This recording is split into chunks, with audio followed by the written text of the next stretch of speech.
Hello दोस्तों, नमस्कार दोस्तों, आप सभी का स्वागत है आपके अपने YouTube channel target government post में। यूपी बीएड एंट्रेंस एग्जाम के ऑनलाइन फॉर्म आ चुके हैं 18 तारीख। जैसा कि आप सभी जानते हैं, आप सभी को बताया गया है कि 18 तारीख से आपके फॉर्म ऑनलाइन होना शुरू हो रहे हैं। तो भाई कैसे आपको ऑनलाइन करना है, हालांकि आपको बहुत सारी यूट्यूब में वीडियो मिल जाएंगी जिसमें कि स्टेप बाय स्टेप फॉर्म कैसे भरना है वो आपको मिल जाएगा। हालाँकि यहाँ पर आपको कुछ नई जानकारी भी हो सकता है कि कुछ ये जो वीडियो है आपके लिए बहुत हेल्पफुल होने वाली है अगर आप फॉर्म फिलअप करने जा रहे हैं तो बहुत ध्यान से फॉर्म को जो है ना फिलअप करते हैं, कोई भी फॉर्म हो। हालांकि यूपी बीएड एंट्रेंस एग्ज़ाम है, जैसा आप एंट्रेंस एग्ज़ाम में आप फिलअप करेंगे वैसे ही आगे काउंसलिंग होकर के आपका जो है ना डिटेल वही फिलअप रहेगा, कोई चेंजमेंट आप उसमें कर नहीं पाएंगे। तो आपको ये ध्यान देना है कि अगर आपकी गलती ऐसी हो जाती है, मान लीजिए कोई मिस्टेक हो गई आपसे, जो मिस्टेक नहीं होनी चाहिए थी वो गलती की, तो एडमिशन भी आपका नहीं हो पाएगा। तो चलिए हम आपको देखिए क्या है ना कि रजिस्ट्रेशन से लेकर के कंप्लीट फॉर्म कैसे क्या करना है एंड तक, यानी फीस पेमेंट आपको किस किस मोड पे करनी है वो सब यहाँ पर बताने वाले हैं। हालांकि आप अपने फ़ोन से अगर ऑनलाइन करना चाहें फॉर्म को आराम से कर सकते हैं। कंप्यूटर अगर आपके पास पीसी है तो उससे भी कर सकते हैं। बहुत आसान है तरीका, आराम से कर लीजिएगा। हालांकि उससे पहले कुछ जानकारियाँ हैं जो कि आपके पास होनी चाहिए। तो चलिए चलते हैं पहले ऑफिशियल वेबसाइट में। तो दोस्तों जब आप ऑफिशियल वेबसाइट में आएंगे, जो रोहिलखंड विश्वविद्यालय की ऑफिशियल वेबसाइट है, तो यहाँ पर एक पॉपअप मैसेज आपको ऐसे दिख रहा होगा, उत्तर प्रदेश बीएड संयुक्त प्रवेश परीक्षा 2022। यहाँ से आप क्लिक करके भी पहुँच सकते हैं। यूपी बीएड 2022 वाली जो वेबसाइट बनाई गई है, ये नई वेबसाइट बनाई गई है यूपी बीएड एंट्रेंस एग्ज़ाम के लिए स्पेशली। तो इसमें आपको और कहीं नहीं, डायरेक्ट आपको गूगल पे सर्च करना है यूपी बीएड, जैसा कि आप यहाँ पर देख पा रहे हैं यूपी बीएड 2022.in। ये आप जैसे ही सर्च करेंगे तो आपका जो पेज है वो इस तरीके से ओपन हो जाएगा। आप देख पा रहे होंगे, ये आपको सर्च करना है ये, ठीक है, अपने फ़ोन से। अब इसके बाद में आप यहाँ पर आ जाएंगे स्क्रॉल करके, तो यहाँ पर आप देख रहे होंगे कि ये लिखा हुआ है क्लिक फॉर एप्लीकेशन फॉर्म। तो आप यहाँ पर इसको क्लिक करेंगे ऐसे, देन ये पेज आपका ओपन हो जाएगा जहाँ पूरी डिटेल दी गई है कि आपका जो फॉर्म है वो 18 तारीख से स्टार्ट हो रहा है, कब तक जो ऑनलाइन फॉर्म है वो भरे जाएंगे, यानी 15 मई इसकी जो लास्ट डेट है। और 15 मई के साथ साथ वैसे तो लेट फीस सबमिट करके आप 20 मई तक फॉर्म को भर सकते हैं, ठीक है। एडमिट कार्ड आके 25 जून को आ जाएंगे और 6 जुलाई को आपकी परीक्षा कन्फर्म है। अब यहाँ पर आ जाइए, पहले तो आपको रजिस्ट्रेशन करना होगा। जब आप रजिस्ट्रेशन कर लेंगे तो यूज़र आईडी और पासवर्ड मिलेगा, देन उसके बाद में आपको साइन इन करके आगे का फॉर्म फिलअप करना है। तो यहाँ पर देखिए स्क्रॉल जब आप करेंगे तो यहाँ पर हाउ टू अप्लाई में क्लिक करके आप पहले डिटेल अच्छे से देखिए। हाउ टू अप्लाई हम जब यहाँ पर करेंगे तो डिटेल अच्छे से आ जाएगी। अगर आप खुद से नहीं ऑनलाइन कर रहे हैं फॉर्म, तो आप किसी और से भी करवा रहे हैं तो भी ये जानकारी आपके पास होनी चाहिए।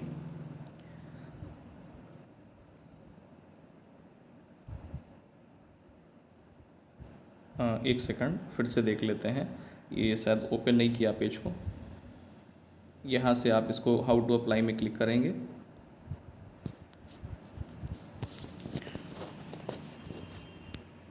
चलिए, हाउ टू अप्लाई में जब आपने क्लिक किया तो एक ये पीडीएफ आपकी डाउनलोड हो जाएगी जिसमें ऑनलाइन आवेदन की प्रक्रिया पूरी दी गई है, कैसे आपको ऑनलाइन आवेदन करना है। तो पहले तो आपको प्रथम चरण में ऑनलाइन पंजीकरण करना है, उसके बाद में द्वितीय चरण में ऑनलाइन मतलब आवेदन पत्र आपको पूरा भर लेना है। तीसरे में आपको क्या करना है, तीसरे चरण में इसमें आपको जो फ़ीस है वो पेमेंट करनी है। अब फ़ीस पेमेंट आप किस किस मोड पे कर पाएंगे, तो ऑनलाइन आवेदन पत्र कंप्लीट करने के बाद में आपको छाया प्रति यानी जो भी प्रिंट आउट निकलेगा वो सारे ले लेने हैं। इसका आपको ख्याल रखना है क्योंकि यहाँ पर साफ साफ नोटिफिकेशन में दिया गया है कि ये जो प्रिंट आउट है ये आप जब ले लेंगे तो जब एडमिशन लेंगे तो ये प्रिंट आउट आपको वहाँ पर शो करना होगा, दिखाना होगा, लगाना होगा, ठीक है।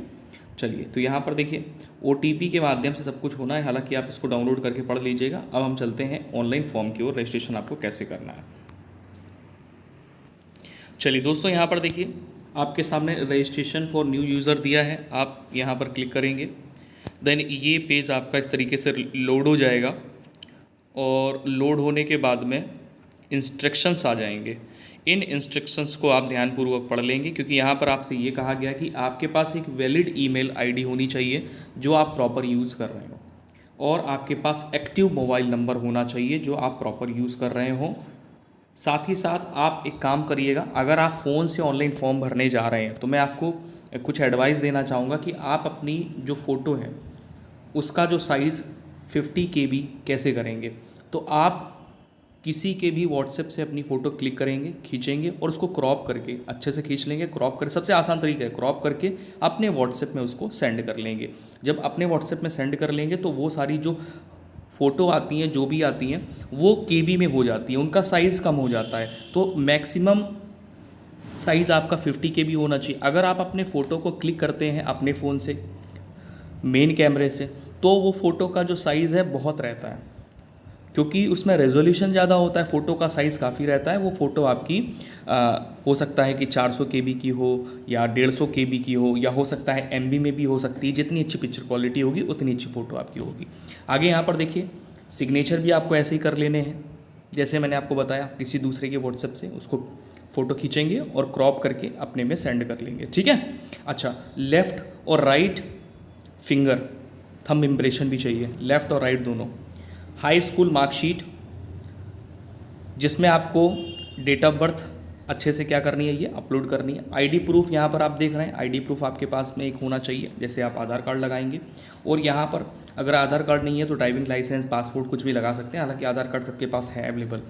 जनरल और OBC के लिए 1000 फीस है। SC ST जो कि यूपी से होने चाहिए उनके लिए 500 रुपये फ़ीस है। अगर यूपी के नहीं हैं, अदर स्टेट के हैं, तो फिर 1000 फीस पे करनी होगी, ठीक है।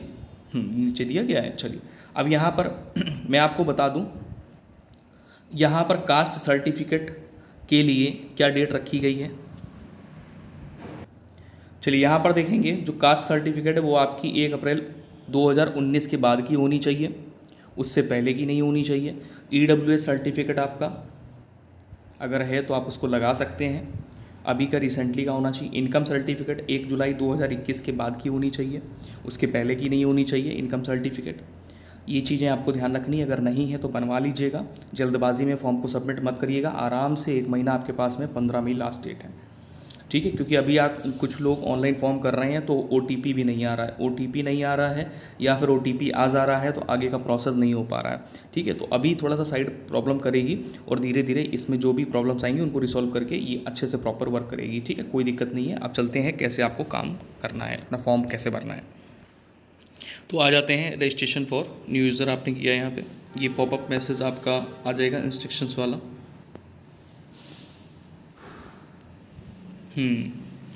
ये सब आपने रीड कर लिया था। आई एग्री करेंगे, सबमिट कंटिन्यू करेंगे, इसको क्लोज़ कर देंगे।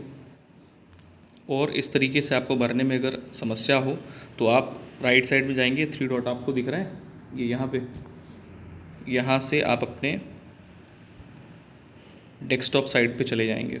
तो डेस्कटॉप साइड आपकी यहाँ से इस तरीके से ऐसे ओपन हो जाएगी, लोड हो रही है। और ये जैसे ही पेज आपका लोड हो जाता है, इंस्ट्रक्शंस में आई एग्री आपको फिर से कर देना है। तो ये आपका जो है ना डेस्कटॉप पेज ओपन हो जाएगा ऐसे, ठीक है। साफ साफ यहाँ पर इम्पोर्टेंट नोट दिए गए हैं कि जो भी आपकी डिटेल यहाँ पर फिलअप की जाएगी वो आपके हाई स्कूल सर्टिफिकेट से मैच खानी चाहिए, ठीक है। मिनिमम एज इस फॉर्म को भरने के लिए 14 साल है, साफ साफ यहाँ पर दिया गया है। किसी भी, हाँ बिल्कुल। और यहाँ पर आपको जो है ना पर्सनल मोबाइल नंबर या आप अपने गार्जियन का मोबाइल नंबर डाल सकते हैं। 2 मोबाइल नंबर मांगे गए हैं, दोनों आपको इस तरीके से डालने हैं कि जो एक्टिव हो प्रेजेंट टाइम में, और बहुत केयरफुली आपको भरना है। पहली बात तो ये है कि नाम अच्छे से देख करके भरना है, उसके बाद फिर से आप देख करके भरेंगे तो गलती होगी नहीं, क्योंकि यहाँ पर एक बार कन्फर्म नेम फिर करना है, ठीक है। पहले अपना नाम भरेंगे फिर कंफर्म करेंगे, ऐसे पिता का नाम भरेंगे कंफर्म करेंगे, ठीक है। माता का नाम भरेंगे यहाँ पर, फिर उसके बाद में कंफर्म करेंगे। तो 2 बार ये नेम फिलअप करने हैं जिससे गलती ना हो। डेट ऑफ बर्थ अच्छे से फिलअप कर लेंगे, इसमें गलती नहीं होनी चाहिए, गलती होगी नहीं 100%, क्योंकि 2 बार फिलअप करना है। अच्छा आगे आ जाइए, ईमेल आईडी आपको वही डालनी है जो आपकी एक्टिव ईमेल आईडी होगी, ठीक है। ईमेल आईडी डालेंगे, फिर उसके बाद में आपको मोबाइल नंबर डालना है। मोबाइल नंबर डालने के बाद में फिर से मोबाइल नंबर डालना है, कंफर्म करना है। फिर यहाँ पर गेट जनरेट OTP जब करेंगे तो एक पॉपअप मैसेज इस तरह से आएगा। पॉपअप मैसेज फिलअप करके उसको सबमिट करेंगे तो आपके पास OTP जाएगा आपकी ईमेल में। किस तरीके से OTP जाता है वो भी दिखा दूँ मैं। ये देखिए इस तरीके से आप यहाँ पर देख पा रहे होंगे, ऑफिशियल वेबसाइट के द्वारा आपको यहाँ पर एक ईमेल प्राप्त जो है ना रजिस्ट्रेशन के लिए OTP प्राप्त होगा। OTP आप यहाँ पर देख पा रहे हैं फॉर देन उसके बाद में आपको क्या कर लेना है, उसके बाद में आप इसको कैप्चा फिलअप करेंगे। यहाँ पर वैलिड करेंगे, उसके बाद कैप्चा फिलअप करेंगे। पहले वैलिड करना होगा जनरेट OTP के बाद में, फिर कैप्चा फिलअप करके रजिस्टर कर लेंगे। रजिस्टर जब आप हो जाएंगे तो आपके पास यूज़र ID पासवर्ड ईमेल के माध्यम से आ जाएगा। रजिस्टर जब आप हो जाएंगे देन इस तरीके से आपका एप्लीकेशन डिटेल यहाँ पर आ जाएगा। एप्लीकेशन डिटेल में आपका रजिस्ट्रेशन नंबर होगा, कैंडिडेट नेम होगा, फादर नेम, मदर नेम और डेट ऑफ बर्थ होगी, ठीक है। नीचे आपकी ईमेल आईडी और मोबाइल नंबर शो कर रहा होगा। देन इसके बाद में आपको एप्लीकेशन में जा कर के अपना फॉर्म जो है ना कंप्लीट कर लेना है। कंप्लीट जब फॉर्म आप करेंगे तो आपको क्या क्या फिलअप करना है दोस्तों, कंप्लीट आपको देखिए कैसे करना है। जेंडर में आपको गलती नहीं करनी है, मेल और फीमेल में पिछली बार कई लोगों ने गलतियाँ करी थी, ठीक है। उसके बाद में आपको जो भी आपका मैरिटल स्टेटस है वो डालना है, नेशनलिटी आपको डालनी है, ठीक है। और कोई अगर स्पाउस नेम है तो वो डालना है, नहीं तो छोड़ देना है। कैटेगरी आपको डालनी है, ठीक है। कैटेगरी सर्टिफिकेट नंबर आपको डालना है। स्टेट डोमिसाइल आपको डालना है, किस स्टेट से आप बिलोंग करते हैं, ठीक है। अब एक चीज़ ध्यान देना है, 10th from UP, 12th from UP, UG from UP. अगर डिसेबिलिटी है तो डिसेबिलिटी यहाँ पर बतानी है आपको, टाइप ऑफ डिसेबिलिटी। नहीं है तो छोड़ देना है। ID प्रूफ में आपको डालना है यहाँ पर ID प्रूफ, जो भी आधार कार्ड अगर आप डाल रहे हैं तो आधार कार्ड डालेंगे और उसका आधार कार्ड नंबर डालेंगे, ठीक है। अच्छा, इसके बाद में क्या करना है, अल्टरनेट ईमेल। एक ईमेल ID आपको यहाँ पर चूज़ कर लेनी है। कोई भी ईमेल ID अल्टरनेट डाल सकते हैं जो आपके पास दूसरी हो, आपके भाई की हो, आपकी दीदी की हो, आपके पिताजी की हो, किसी की भी, ठीक है। उसके बाद आपसे पूछ रहा है कि आप क्या क्रीमी लेयर से हैं, अगर हैं तो करेंगे, नहीं है तो नहीं करेंगे, नो कर देंगे। उसके बाद में आपको एक एड्रेस, अपना जो भी एड्रेस है, अगर परमानेंट एड्रेस है वो तो आप दोनों में सेम रखेंगे, नहीं तो जहाँ पर आप रह रहे हैं वो डालेंगे। उसके बाद में परमानेंट एड्रेस फिलअप करने के बाद में आपका जो स्ट्रीम है, आप आर्ट वर्ग से हैं तो आर्ट चूज़ करना है, कॉमर्स वर्ग से हैं तो कॉमर्स चूज़ करना है, या फिर आप साइंस वर्ग से हैं तो साइंस, या आप एग्रीकल्चर वर्ग से हैं तो एग्रीकल्चर, राइट। इसके बाद में 10th की डिटेल आपको सारी डालनी है यहाँ पर, name of board, obtain number, maximum number, passing year और उसके बाद परसेंटेज। आगे आ जाइए, 12th की भी सारी डिटेल इसी प्रकार से आपको फिलअप कर लेनी है। ग्रेजुएशन की डिटेल आपको अच्छे से फिलअप कर लेनी है। स्ट्रीम क्या है ग्रेजुएशन का आपका, अगर बीटेक है तो फिर यहाँ पर आपको चूज़ कर लेना है कि आपने बीटेक किससे किया हुआ है।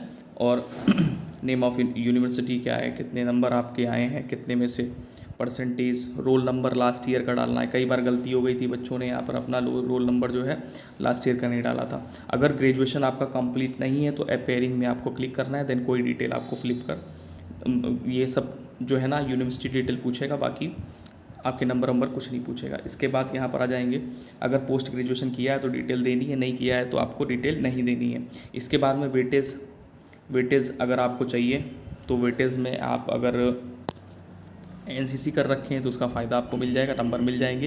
तो मैं आपको बता दूं, ये सारी चीज़ें आपको नहीं बताई होंगी कि अगर आपने NCC किया है तो आप NCC फिलअप करिए, NCC अगर आपने किया है तो इसके नंबर आपको मिलेंगे। मैं नेक्स्ट वीडियो में बताऊंगा कितने कितने नंबर मिलते हैं, किसी में 5 नंबर, किसी में 10 नंबर मिलते हैं, इस प्रकार से नंबर आपको मिलते हैं। अगर आप विडो हैं तो भी आपको यहाँ पर दिखाना है कि आप विडो हैं, ठीक है। आप अगर BSF, SSB, ITBP मतलब इसमें सर्विस कर चुके हैं, या आपके पिताजी हैं तो फिर आप यहाँ पर शो करेंगे, राइट। तो ये सारी चीज़ें आपको यहाँ पर ध्यान देनी है। आपको यहाँ पर ध्यान देना है, जो सेंटर आपको एग्ज़ाम सेंटर चूज़ करने हैं जहाँ पर आप रहते हैं, पास वाले सारे सेंटर चूज़ करिएगा अपने अकॉर्डिंग सर्च करके अच्छे से। उसके बाद में लास्ट में पेमेंट करनी है। पेमेंट स्टेटस आपका यहाँ पे शो करेगा, पेमेंट डेट और पेमेंट जो ट्रांजैक्शन ID होगी वो शो करेगी। रिसिप्ट नंबर, एक चीज़ ध्यान देना है, जब पेमेंट करेंगे तो रिसिप्ट एक आपके पास PDF डाउनलोड होके आ जाएगी, उसको संभाल के रखिएगा।